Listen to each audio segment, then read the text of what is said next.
Hello people, అందరూ బాగున్నారా? నేను కూడా బాగున్నానండి. ఈరోజు ఎగ్ ఫ్రైతో మేము ముందుకొచ్చాను. 3 ఎగ్స్ తీసుకొని కట్ చేసుకోవాలి. 2 పెద్ద ఉల్లిపాయలు, ఒక చిన్న మిరపకాయ కట్ చేసుకోవాలి. ఒక కళాయి తీసుకొని కొంచెం ఆయిల్ వేసుకొని అందులో పసుపు వేసి కట్ చేసుకున్న ఎగ్స్ ఉంటాయి కదా, అవి వేపుకోవాలి. వేపుకున్న తర్వాత వాటిని పక్కకు తీసి అదే ఆయిల్లో కొంచెం జీలకర్ర, కట్ చేసుకున్న ఉల్లిపాయ ముక్కలు, మిరపకాయ వేసుకొని బాగా వేపుకోవాలి. అవి వేగాక ఒక చిన్న 4 టమాటాలు కట్ చేసుకొని అవి కూడా బాగా వేపుకోవాలండి. బాగా వేపుకున్నాక మనం ఏవైతే ఎగ్ ఇంతకుముందు ఫ్రై చేసుకున్నా అవన్నీ వేసి కొంచెం ఫ్రై చేసుకోవాలి. అది టేస్ట్కి తగ్గ సాల్ట్, కొంచెం కారం, కొంచెం ధనియాల పొడి నేనైతే వేసుకున్నాను. మీరే చూడండి, వీడియోలో ఉంటుంది. ఆయిల్ పైకి తేలినంత వరకు బాగా వేగనివ్వాలి. వేగాక అవన్నీ వేసి కలుపుకొని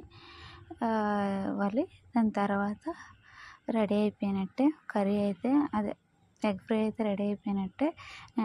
మా ఛానల్ కానీ నచ్చితే లైక్ చేయండి, షేర్ చేయండి,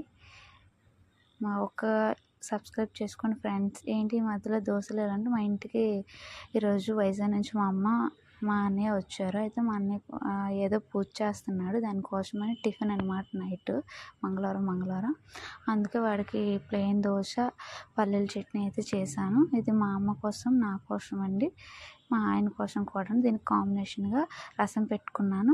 రెసిపీ నచ్చితే లైక్ చేయండి, కామెంట్ చేయండి, సబ్స్క్రైబ్